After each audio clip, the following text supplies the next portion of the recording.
family-based chiropractor, so I love to see like moms and kids, but I see infants all the way up to seniors. And I agree that the digestive system isn't a separate entity; it's intertwined. As a chiropractor, I do adjustments. I work with the spine, but I work a lot with the nervous system. The nervous system helps regulate a lot of that, and a big proponent of your immune system is also related to digestive health. So when I see people who are under stress, same thing. They may suffer things like constipation. If they have mid-back pain, they may also be suffering with heartburn. So I see a lot of connection between the systems that way. So it's not necessarily a primary thing that people might think I'm going to see a chiropractor for, but those are types of systems that you would see improve under chiropractic care once you can get the nervous system functioning better. And you touch on a really important point, I think, about the nervous system. Like, a lot of people don't realize so much of the nervous system is in the digestive tract. There is more neurons in the gut than there are in your spinal cord. And when you're developing embryo, the brain and the digestive tract actually originate from the same embryonic tissue. So there is a lot of nervous system activity in the gut. And also, like you said, immune system, endocrine system, there's a lot of hormones, a lot of immunity happening all within the gut, which is why it's so paramount to sort of a healthy life, a healthy body. Yeah, the mind-gut connection is kind of a hot topic sometimes, especially now when people are dealing with a lot of stress or they have maybe mental health disorders. It's important to look at not just what you're putting in the body, but how your digestive system is functioning and how the motility of it's working, which adjustments can help, but so can eating nourishing foods, TCM approaches and acupuncture, things like that. So going down to acupuncture, so Hannah, tell everyone a little bit, like, what if I came to see you and I was, I don't know, complaining about digestive symptoms, maybe I'm feeling really bloated or having like IBS type symptoms like alternating diarrhea or constipation. How do you help your patients or clients? Yeah, so there are a couple of key principles that Chinese medicine does follow and we really focus on. So one of the biggest things, and we kind of joked a bit about being on the same page about it, but one of the biggest things is we hate cold. Cold, we consider it one of the evils. So, and it does wreak havoc in the body. So one of the first things I do recommend for patients who have any weaknesses, or even just in general, even if they do have a strong digestive system, it's still a good idea to avoid things that are really cold. It's just very hard for the spleen and the stomach which are our digestive systems in Chinese medicine, to actually process things. So Dr. Katrina mentioned you can be eating all the right things, but if you are maybe eating things that are too cold or too raw and you don't actually have the systems to support that, then do something simple as just having warmer foods. It could still be, you could have and all these nice vegetables, but maybe steam them or quickly saute them. And that will be so much easier for your digestive system to support and actually break down. So just very simple principle, just something that's warmer versus having cold and raw. Right now we're in a really interesting time because we're changing seasons. So in Chinese medicine, we also look at eating one for your constitution, but once everything is in balance for that, the next thing we would look at is how you can eat seasonally. So as we head into spring, we're kind of transitioning between that yin yang system that we're always looking at, everything's intertwined. So we're moving from more of a yin season into more of a yang state. So we want to have energy or food that has energetic properties to support that. So having things that are a little bit warmer in nature, sweet is good, pungent is good. And like I said, maybe sauteing those things and making them a little bit warmer that way. That will also add to the yang properties of the food. So just very kind of general, maybe I wouldn't go into specifics, eat this food, this food, this food. But in general, I would just start with even a couple of those principles before diving into, okay, well, now for this constitution, you should maybe look at eating foods that are black, or maybe you want to help support your liver and you want to look at maybe green and sour foods. So kind of depends on how detailed people want to get, but just a couple basic things. Warmer foods, and right now definitely focusing on sweeter and pungent for the season is a great idea. Go ahead, Katrina. What's an example of a pungent food? So like garlic or onion, something that just has a really bold taste. Perfect. Yeah. That was going to be what I was going to point out. I was like, people are going to be sitting there. I bet people are thinking like, what do you mean warm food? So when we're talking warm, we mean like having a bowl of oatmeal would be better than a bowl of cereal, which is cold. Having sauteed veggies, as you were kind of alluding to, sauteing things would be better than having a raw salad. for example, for digestion. And so really whatever food it is, thinking about having it warm. Like even if you really want to have something cold like a smoothie, at least trying to have it like at room temperature rather than with tons of ice in it and cold. But in traditional Chinese medicine, I think you would agree, Hannah, like we should actually have things more cooked rather than raw, even if it's a smoothie, which we traditionally in North America think of as like healthy. I always recommend people just keep their fruits and veggies even just for half hour, an hour on their counter before blending it up. And that makes a huge difference for sure. I mean, going into summer, one important thing to think about is, I mean, not that a lot of people are doing it necessarily right now, but when you go to a restaurant and you ask for water, how often do you get your glass of water and it has ice cubes in it? And, you know, if you think to ask without having ice, that's maybe a good idea. And again, maybe not something we're thinking about right now, but as we get closer to summer and it's warmer and warmer, trying to limit, even during those really hot times, some of the really cold, shocking things that we could be putting into our body. Well, I would say that's a big thing too, is a lot of people have filtered water because they're trying to, you know, get rid of things like the chlorine and the fluoride things that are added to the water. But a Brita filter that a lot of people would have, perhaps they put it right in the fridge. So I now keep mine on the counter. And I find also just looking at the Brita filter, I'm more likely to refill my cup and drink enough water, because often too when we're hungry, we are actually dehydrated. So having enough water could be something that really helps with your digestion. Yeah. Absolutely. It's always the simplest things. And that's often dehydration is like often a common issue with constipation. So many people come in, they're like, I'm so constipated, I'm not going to the bathroom regularly. And when we talk about how much water they're drinking, it's almost no water, and all their fluids are coffee or alcohol, which are all very dehydrating, right? They have, I mean, coffee obviously has caffeine in it, it's diuretic. Alcohol is obviously a diuretic as well. So you really need to think about getting enough water throughout your day and compensating if you are having coffee or caffeinated teas or alcohol, that you're drinking even more fluids to keep your body hydrated and keep the bowels working. Mm-hmm. Maybe we should even touch on, like, for the individuals that are watching may wonder, how often is what's the good frequency for regular bowel movements? Like, what is normal? What is regular? Do you ladies have some comments on that? I would say like ideally a few times a day, if you could go after, you know, every major meal, but I would say at least twice a day. You could also check your your bowel transit time to see how effectively you're actually processing things. So eating something that has a lot of pigment like beets, or something that your body can't really break down as readily, like corn or sesame seeds, you can see how long it takes you to pass that. So it does involve looking at your bowel movements. You have to look at your poop, and a lot of people don't want to talk about that, but you know, we look at our urine sometimes to look at the color of it to see if we're hydrated. So the same thing can be done to see if within 24 to 48 hours you're able to pass something. That's a good sign. But yeah, a couple of times a day, whereas some people who come to see me constipated, they're like, oh, it's every couple of days or something like that, which really isn't enough. So it could be introducing, you know, like whole grain products, preferably those that are maybe gluten-free if you can, like quinoa. But there's other things you can look at as well. I do the same sort of transit time test with my patients as well, Katrina. So it's reassuring to hear other practitioners are doing it too. The only thing I would say is you got to be careful about corn, because it's so small. It can like bypass, if there is like kind of fecal matter spackling the intestinal tract, which I know might sound really gross. A little piece of corn might get through, whereas something that's more bulky like beets, it's going to have a much lower transit time to begin with. So that might be a more true test of what your transit time is. I wish I could draw a diagram, but I hope you understand what I mean. Yeah, you know what I mean? Like if part of the passageway, if here's the tube and there's only a little bit of fecal matter blocking this part of the tube, some of the corn might get through up here because it's so small it can get through and make you think you have a faster transit time than you do. Yeah.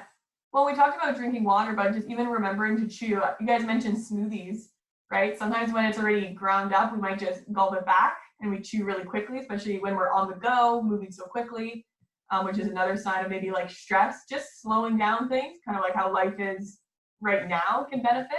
But remembering to chew even when you have a smoothie, because that starts to actually activate the digestive process before it actually reaches your stomach and into your intestines. It starts to release enzymes and different things that can help break down your food. Absolutely. Digestion starts well before it even hits your mouth, right? It's like that process when you're preparing it, when you're cooking it, you're chopping it, you're like using all of your senses. Like, you know, we taste more with our sense of smell and things like that, then can you guys hear me? I'm getting a notification my speaker is not working. It's a little crackly, but I can still hear you. Okay, I'm gonna move my phone because last time I had some problems with feedback. I don't know if that's it again. You're good now. Okay. Technology. Anyway, you get my point of just you're eating with more than just the flavor of the food in your mouth. It's with all of your senses. Yeah. Well, that's why like colorful foods and a variety of things like fruits and vegetables are good. And you look at all these different diet recommendations that are out there, you know, like whole foods, fruits and veggies, things that are, you know, less processed, less refined or prepared. Those are going to be the best things for your body. Absolutely. Hannah, do you have anything else you wanted to add before we maybe move on?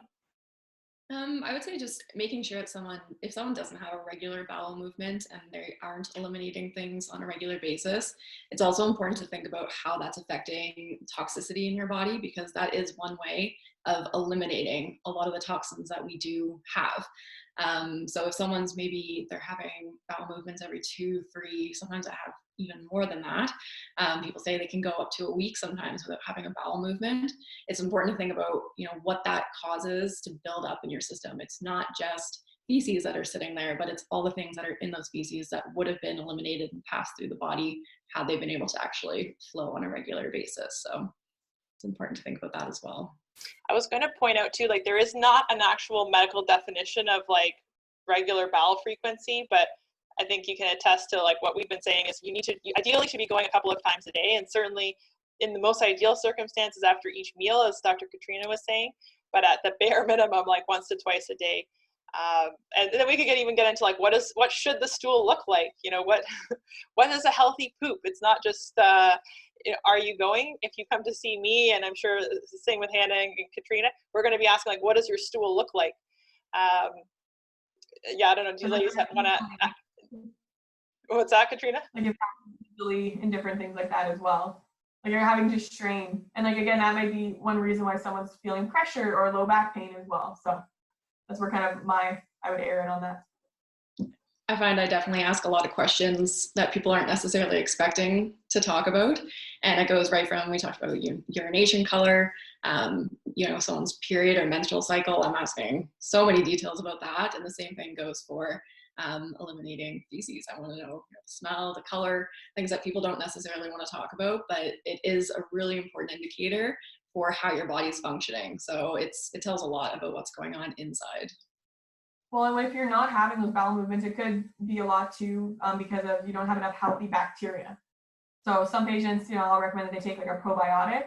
I myself, I can have dairy, so I eat a lot of like Greek yogurts, kombucha, things like that. But if you can take a supplement, even for kids before they start solid foods, that's always a good idea. But there's things that kill the good bacteria. It's an acronym. You'll hear me spell it here. So C is for like caffeine. So you mentioned coffee. I don't think we realized how much that can affect the bacteria as well. R is refined sugars. We're trying to eliminate those from your diet. Antibiotics, a lot of us know that it can harm the good bacteria in your gut. So often when you're prescribed a round of antibiotics from your doctor, hopefully you don't need to go on them very often, but if you do, they'll sometimes tell you to take a probiotic. And P is processed foods. So again, referring back to those whole foods can help to improve your motility, exercise, moving, things like that. But as Hannah said, it does help eliminate toxins from the body. So if you can reduce the toxic load you're taking in as well as keep your digestion moving, it's going to be a lot better for your whole body health, not just your gut. I've never heard that acronym before, but yes, certainly all those things can affect the RAP. Yeah, I like that. I learned something new.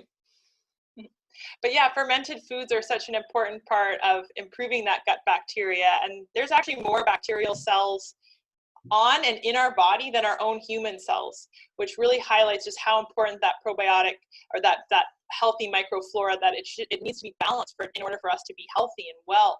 There's more and more research coming out, not that probiotics are just for even digestion, but for our mood, for many autoimmune conditions. Like there's all kinds of emerging evidence for probiotics and many different health concerns. So it goes back to, again, how important the gut is and that healthy microflora is for our body. Is there a specific one that you would recommend? Like a specific probiotic? Yeah, or a certain quality of probiotic. Certainly particular brands that I would stick more with. We're technically not supposed to talk about those kinds of specifics because then it could seem like we're prescribing them, but there's definitely some good quality like Canadian probiotics that I use. And what you're looking for when you're looking at different probiotics is like, is there multiple different types of strains in the bacteria, and how many colonizing or CFUs, how many colonizing forming units are in each capsule. So something that has less than 10 billion is actually quite a weak probiotic. It doesn't have very much much benefit with it. But as you go up in numbers to say maybe 30 billion or 50 billion, you're getting a much stronger probiotic. And then you want to make sure that it has a balance of different strains. And some strains have been studied to be more beneficial for certain conditions than others as well. Yeah, and it's good to get assessed and like to do blood work to see those types of things. It's the same with when I recommend like vitamin D to someone. There's gonna be a different IU, like a different dosage to be taking based on what they're dealing with. But like one thing you want to do, make sure is that it's fat soluble. So we sell a certain dropper or droplet that is emulsified with olive oil, so that when you take it, you already have that fat present. With like essential fatty acids, it's the same. You know, not all are made equal, so you want to make sure there's enough DHA and EPA. So those are the types of acids that are actually in the fatty acid on the back. So depending if it's synthesized from different types of fish, there's going to be different recommendations based on that. But if you actually look at the dosage on the back, usually a health professional can help you figure out which one's good for whatever condition you're dealing with. But I love essential fatty acids because they help to, you know, eliminate free radicals. They're good for your nervous system. So especially when you're growing and developing, that can really help as well. And reduce a lot of inflammation as well. Yeah. Mm-hmm. So we were touching on just probiotics and things like that. Hannah, maybe you have some actual foods that we could eat that are more probiotic rich. Is there any particular foods you kind of recommend often in your practice? So you even mentioned already, but anything fermented. So sauerkraut is a big one. That just tends to be something I see a lot of anyway. People aren't necessarily open to sauerkraut right away, but I find once they try it, it's really not that bad. Something like kimchi, even if they're maybe looking for a little bit something more flavorful, that can be a good one to recommend. But anything fermented is usually a good idea. Kombucha, Dr. Katrina mentioned, is a good drink that you can have that would have lots of that in it. You want to be careful too. I mean, kind of go back to the Chinese medicine foundations of that. Kombucha, if you keep it in the fridge and then you're drinking it right away, it's cold. So kind of have to play with balancing all of that out, but those are good options for people. In case anyone's not familiar, like what is kombucha? What is kimchi? So kombucha is like a fermented type of tea. And so it has, it'll be fizzy in nature because of the fermentation of the bacteria. So it'll seem like almost like a pop, like it'll feel like it's carbonated, but it's actually as a result of the bacteria that's in it. And in terms of kimchi, it's actually like a fermented type of vegetable, kind of similar to the concept of sauerkraut. So if you're like, what is kimchi? I've never heard of that before. Well, I actually love to have like kombucha or like I used to just have lemon water sometimes in the morning, but the warm lemon water is what Hannah had me switch to. And I found that's a lot better, and it does tend to wake you up in the morning. It might be a little slower of a pick-me-up than coffee, but now you're not only adding in something that's going to nourish your gut, but you're eliminating, you know, maybe that high dose of caffeine first thing. And it's not that a cup of coffee is bad for you, but a lot of people are adding those refined sugars or things like dairy and cream and other allergens into their coffee that they might not be realizing are doing more harm than good. And so you've touched on another important point we should discuss with regards to digestion is, different food. You mentioned allergies, and sometimes they can be an allergy, sometimes they're even an intolerance. So a food allergy is more traditionally seen as something like people commonly know like a peanut allergies, right? And it leads to an anaphylactic type of reaction, which is an immune response that's due to the immunoglobulin IgE. And so that typical cascade leads to very severe and can be life-threatening reactions. Sometimes it can be less severe, but those are particular allergies that are absolutely very severe. We need to avoid those foods in entirety. Food intolerance is a little bit different, where the immunoglobulin that's getting released is IgG.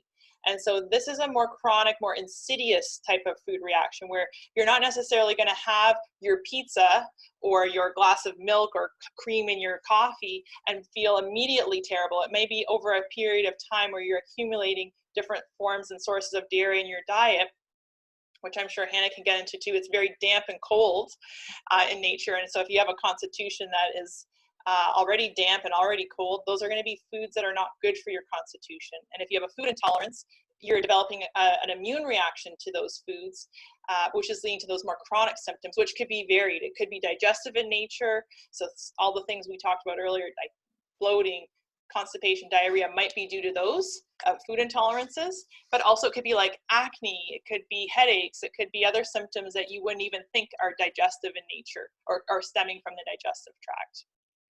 Yeah, I would say like headaches, joint pain, whole body tenderness. Those are things that I'll see along with those types of sensitivities. A lot of conditions like fibromyalgia and things like that, I know have roots as well in the gut. And there's no coincidence that there's also symptoms of things like depression. So it's just to show how all of those systems are intertwined. And headaches might be one of the first signs, or pain. It doesn't always have to be some, like you said, a full body rash or bloating. It could really manifest itself in different ways. So it's good to even just address what you're eating before the symptoms there. And if you're wondering, like, do I have a food intolerance? There certainly can be ways, working with a practitioner, we can help you determine, okay, is it something that we need to do? There's tests we can do through blood work. There's food intolerance testing that can be completed, but you can also do a hypoallergenic diet where you take out sort of the most common offending foods that can be typical for people who are having food intolerances. So typically that becomes like dairy, it might be gluten, for some people citrus, and lots of sugary types, like processed foods, those kinds of things. Eating a very clean diet with lots of fruits, vegetables, proteins like chicken, eggs, fish. Of course, though, eggs sometimes can be another food intolerance for people. So it's really working with people. I really don't ever like giving people restrictive diets because it's so hard, and I like to eat a variety of things. So I really work with people to heal the gut so that you can enjoy more of a variety of things. And maybe it's just not having that glass of milk 3 times a day, or multiple times even throughout the course of the week. It's finding what works for you and your constitution, which Hannah, I'm sure you can touch more on, just how people might need to eat more for their constitution to balance their digestive tract. Yeah, so when we talk about constitution, ultimately everybody is different, and there are different constitutions that people might fall in. So for example, if I'm recommending food for Dr. Katrina versus maybe myself, there might be a few things that I would change. So as much as we talked about kind of general principles to go with the season, once I really get to know somebody and I understand what different concerns and maybe weaknesses that their body has, because everyone does have a weakness. Sometimes we're really good at nourishing it to make sure that it doesn't take over and disrupt our life, but ultimately there are areas that are going to be more susceptible to weaknesses. So that's when you can really figure out, okay, where would that weakness be, and how can I help make sure that that doesn't become a problem? So maybe it is eliminating something like you mentioned, damp and dairy. So if someone does have a spleen deficiency, or earth, so that's kind of how we would talk about it in Chinese medicine, but that would definitely be one of the first things I would eliminate, is looking at how can we maybe find substitutes for dairy, maybe just limiting how much they're having, maybe not completely eliminating it, but just making sure that they limit it as much as possible, versus someone who maybe has a lot of heat in their body. So let's say they're having hot flashes, they're really red in the face, they get agitated quite easily, maybe they get headaches. So a lot of different symptoms that tend to rise, because what does heat do in nature? It does rise. So if someone has a lot of heat in their body, I'm going to be telling them to avoid spicy food. I'm going to be telling them to avoid anything that's going to aggravate that heat condition.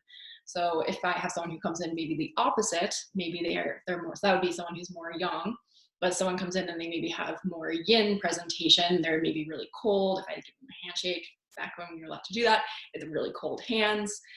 In that case, maybe I want to introduce something that's a bit warming. So I might recommend that they have, let's say, cinnamon in their diet. And if you have oatmeal in the morning, put some cinnamon in there. If you want to put a little bit of pepper on your supper, do that. So very different recommendations depending on the person that would be sitting in front of me. I can imagine someone's watching and is going to say, so if people are more hot, then they need more cold foods.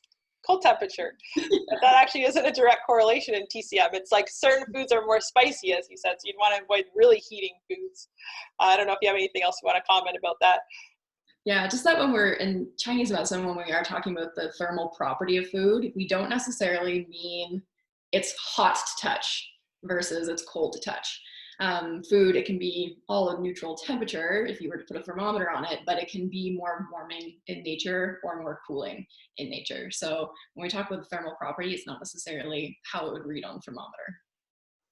So maybe just to give it context, like something like ginger, you can imagine if you had ginger tea warm, it would be very warming. Even if you had ginger tea cold, it's still going to have like a warming effect on you, just maybe not as intense as if it was a hot tea. So that would be an example of a food that's just kind of inherently, it's adding more warmth.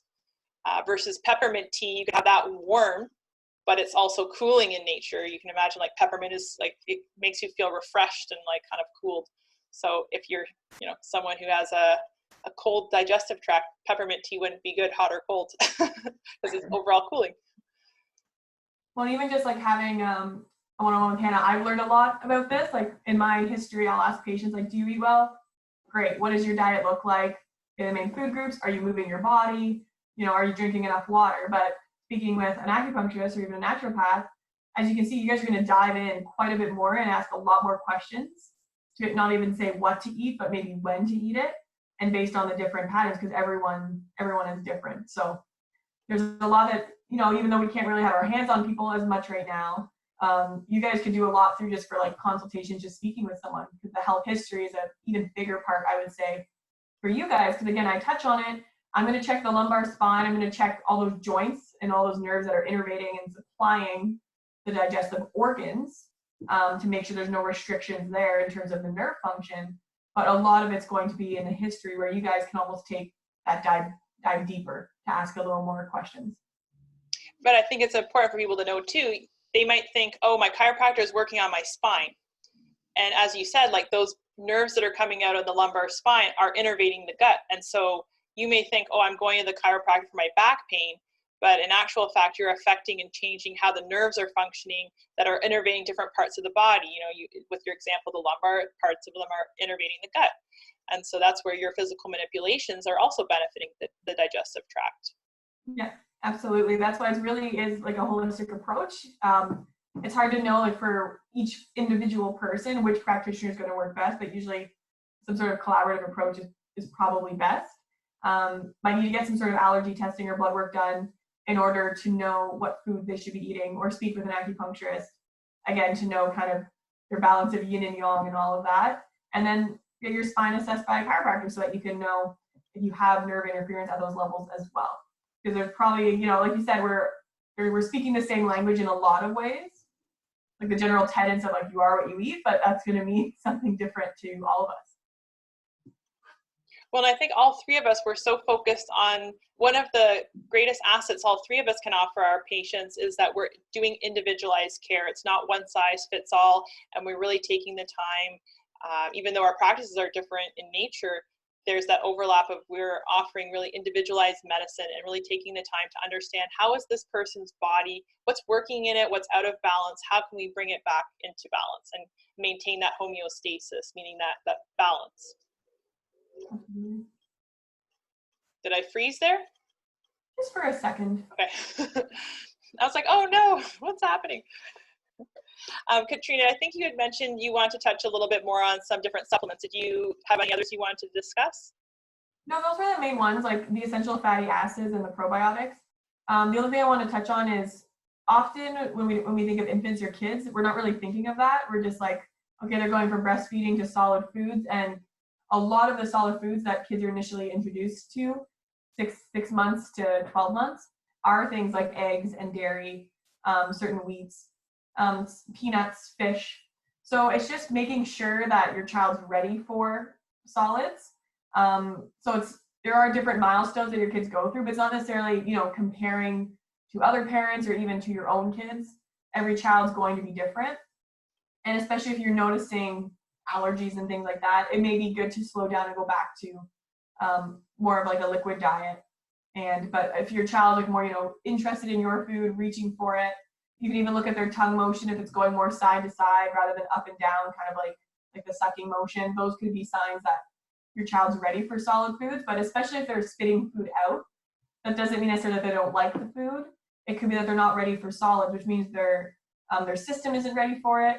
It could negatively impact their immune system and lead to things like sensitivities. Because I like what you said, I think both of you, that it's not about eliminating anything in its entirety, but it's maybe, especially with kids, introducing it at the right time. So even kids can take probiotics, or making sure they're getting some sort of healthy oil with their diet that has essential fatty acids like flaxseed oil, things like that they can consume.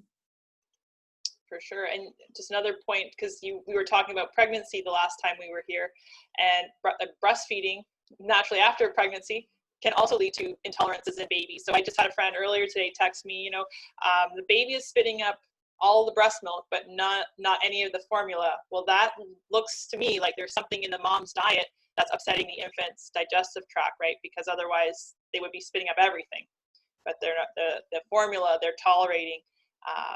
And so it just kind of highlights even how even earlier on, the baby's not eating food, but still what the mom's eating could be affecting the infant's digestive tract as well. Well, it's good to look at it that way, because if what the mom is eating is the issue, a lot of women sometimes will stop breastfeeding because of intolerances, where, they might not be able to have that. But you want to be able to breastfeed if you can, because it helps with the immune system. So looking at those same, that same acronym, looking at caffeine in the mom's diet, refined sugars, again, is the mom taking any medication or any kind of processed foods? You might even have a colicky baby or a baby that's unable to sleep because the mom's having so much caffeine. So before, stopping the breast milk altogether, maybe looking at what you can do to change your diet, if that's your choice and you would like to continue to breastfeed. Absolutely. Hannah, sorry, we've been hijacking the conversation away from you. Is there anything, you look like you were going to say something a bit earlier. I think it was just one thing earlier that Dr. Katrina had mentioned about timing of eating. And that was one thing I guess we can kind of touch on from a Chinese medicine perspective is, and there's this, I think it's a really interesting saying, but there's a saying in Chinese medicine that you eat like a king for breakfast, a prince for lunch, and a beggar for dinner. And a lot of time, everyone's different. There's not going to be a one diet fits all, because you also hear a lot about intermittent fasting. And a lot of times the principle for that is you actually don't eat much in the beginning of the day. So it's almost a reverse situation. So sometimes I will recommend that people, the concept in general is the same though, that you have more food at a certain time and less at another time, and that gives your body time to process through it. So sometimes what I'll recommend is if people are like, I've tried intermittent fasting and it's not for me. I wake up, I'm really hungry, I feel really tired and sluggish throughout the first bit of my day because I haven't fueled myself, I'll recommend, we'll try it this way. And so they'll maybe start their day with a bigger meal with lots of good nutrient-rich foods, of course, and they'll then taper it off throughout the day. And then as they're moving and going through their day, they're actually processing that food and breaking it up versus having more food in their system later in the day and then going to sleep. And then they're trying to your body has to focus on digesting that while you're sleeping, then it's not focusing maybe on other things. So again, it's not necessarily one system fits all, but maybe trying different approaches like that. And if one way doesn't work, we'll try flipping it, reversing it. One other, I want to say, problem or pathology that can affect the gut and maybe be the reason why you're experiencing digestive issues might be because there is an overgrowth of harmful bacteria or even like yeast overgrowth or fungus in the digestive tract. So some common like infections you might have heard of in either from talking with your naturopath or your doctor or other healthcare provider is called H. pylori. So an H. pylori infection is a bacterial infection. And it is a bacteria that's pretty common. And I bet if we screened everyone's blood, we would see a lot of people have antibodies to that bacteria without realizing that they've had that infection. But for people who are getting almost like symptoms of like an ulcer, like abdominal pain after eating, maybe nausea, heartburn, like sometimes those symptoms could be due to a bacterial infection. And so there's ways that we can test to rule that out. There's actually a stool test, a blood test, and a breath test. So they all have sort of similar effectiveness rates of determining if there's an infection. The only thing with the antibodies is you're not determining if it's a current infection. It's like could have happened in the past, could it be present right now.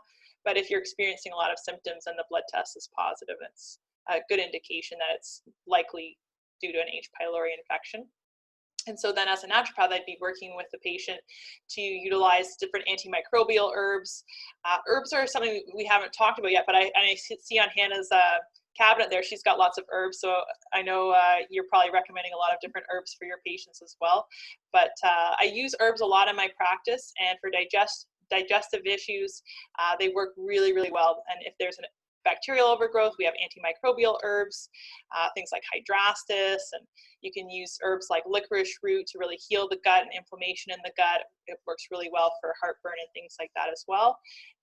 Again, you're just making a particular prescription for a patient very much based on what are their symptoms, what do I feel is the underlying cause that's leading to their symptoms, and what's the most appropriate herbal combination for that patient. Usually I make a combination called an herbal tincture. So it's like a bottle with a few different herbs in it that is specific to the individual's needs. So it might have an anti-inflammatory herb, an antimicrobial herb, and something called a carminative, which is like helping to soothe any irritation in the bowel that's leading to like cramping and pain. And again, if you can approach it with herbs or something like that prior to taking like a medication, you're gonna again decrease that load on your digestive tract. So if you can see like one of you guys to kind of have that discussion, that's a good approach to start with. Hannah, did you want to say anything further? I'm sure you have comments about herbs as well. Yeah, so there are two different designations for acupuncturists. So one would be a registered acupuncturist and the other is a traditional Chinese medicine practitioner. So as an acupuncturist, I'm not able to prescribe herbs specifically. But that being said, things like licorice, things that you've mentioned, ginger sometimes is one, there are a lot of foods that can be used as food cures. So they'd be used like using something like an herbal formula. So that's kind of where I would step in, is looking more at food cures versus a full herbal formula. At that point, I would look at referring out to somebody who does have that different designation than myself. But like I said, if you can do something using herbs or food to help treat a symptom or maybe a combination of symptoms before looking at maybe referring to, I see people come in and they've been on antibiotics for bacterial infections and they've been on them maybe 3 or 4 times in a year. That's really hard on the body. So to be able to just investigate different maybe natural remedies is always a good approach. Yeah, another common medication people come into the office on for many years might be like an acid blocking drug, like a PPI, like pantoprazole. It's a really common one, and it's not a good one to be taken in the long term, and yet a lot of patients are given it long term, and it ends up becoming harmful because it decreases the absorption of other important vitamins like vitamin B12, minerals like calcium and magnesium as well can be decreased, and so there can be other repercussions from taking some of those medications which we want to offset as well and prevent. Yeah, and that's where with a lot of those minerals, like you mentioned, like B vitamins, magnesium, vitamin D, if you're not getting, or phosphorus, if you're not getting adequate absorption of that, that's where it's going to start to affect more your bone health and your joint health. So I find like a lot of people, again, think of chiropractic as like a secondary thing, but often the root cause does start with digestion and what you're putting into your body. So something else that's coming to mind, Katrina, just like the concept of breathing, which you were coaching us with a little bit of breathing. I think on our first appointment, you know what I mean, video we did together. The concept of like just diaphragmatic breathing and how that's relaxing the gut and like the diaphragm is massaging the intestinal contents as well. What's your thoughts on breathing and digestive health? well, we talked before about how breathing stimulates that rest and digest part of the nervous system. So the parasympathetic, as is acupuncture. There's other things you can do as well, just like exercise. So to keep the blood flowing to that area. When you are stressed out, the reason why one of the things is to slow down. A lot of people go through life, their mind's always racing. The sympathetic takes over, which is the fight or flight, and you actually have less blood and less motility going towards your digestive tract and towards your reproductive health, your immune health, and then that's what leads to symptoms and people coming in with stress and pain. So just simply breathing, you can improve that. But a big thing now is just trying to, as well, we have this opportunity, is to eliminate stress in your life. Like we talked about pain before, issues with pregnancy with stress, but definitely your whole body health can be affected. So even just breathing can be a big part. For sure. So maybe on that note, I don't know, do you girls have any other comments you wanted to make? Not necessarily. I think just in general, making sure that you listen to your body. There's a lot of information that you can get online, and you can see all kinds of different trends and things that are working for some people but aren't working for others. But I think when it really comes down to it, if you try something and you feel great and it's working for you, then that's a good sign. But if it's something that you're trying and it doesn't seem to be agreeing with your system, listen to that. And that doesn't mean that there's something wrong with you. It just might mean that that's just not the way your body needs to be supported, and there's something else out there that would work better. Yeah, I would agree with that and say just overall our bodies and our nervous systems are very intelligent. So anything you can access that's going to promote that, sort of like chiropractors refer to this innate intelligence in the body. Anything you can just promote that rather than introducing something that's maybe synthetic or not natural. That would be the approach I recommend taking first. So I love to check my patient's spine. One, because sometimes it's just a couple of adjustments and you notice a big difference. So you'll know almost right away if your nervous system or if there's nerve interference is a proponent of it. And then things like taking supplements, changing your diet, how you eat, those patterns, those are changes that you have to know too are going to take time, right? It's not going to happen overnight. So just to be patient with yourself and your body as you adapt to make these changes. And just trust, as you said, Katrina, the body's intelligent, like having that faith and trusting in your body, like you are totally capable of implementing those subtle changes that are going to benefit your health. Your body is totally capable of healing itself.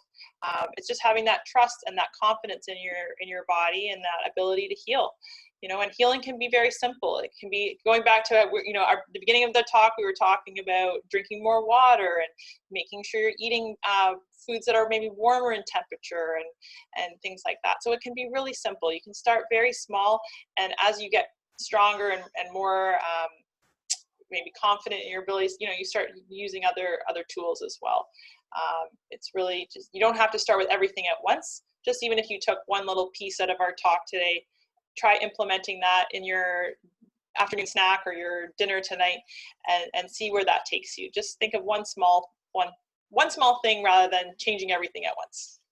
Yeah, absolutely. And it's easier to add things than to remove them right away. So we're not telling you to completely cut out, gluten or your cup of coffee in the morning. Maybe try adding in some of these things and, again, being aware of your body and noticing those small differences. Absolutely. Just maybe to wrap up, just to remind everyone how they could maybe contact you or just maybe state your name again and how they can get in touch with you or follow you on social media in case they're interested to learn more. So I'm Dr. Katrina Greer. So that's my Facebook page as well as my Instagram. You can also email me, dr.katrinagreer@gmail.com. And you can contact me directly. Our website is oaktreehealth.ca. And again, we can provide that for you where you can find a lot more information about our respective practices and go from there. And so I'm Hannah Lonis, and you can follow me on Instagram. It's at oaktree_Hannah. And email is hannah@oaktreehealth.ca. Awesome. And I'm Lisa Tabrizi. I'm a naturopath. And for those of maybe people on Katrina and Hannah's feeds that are watching me, I'm a naturopathic doctor in Hamilton, and you can get in touch with me by emailing me at lisatabrizi@gmail.com, and I'm on Instagram as Dr. Lisa TND, and you can find me on Facebook as well, and my website is drlisatnd.com. So Dr. Lisa TND, my website and my Instagram. Perfect. Thanks to everyone who tuned in today. And I think we're planning on doing a future talk on supporting postnatal health.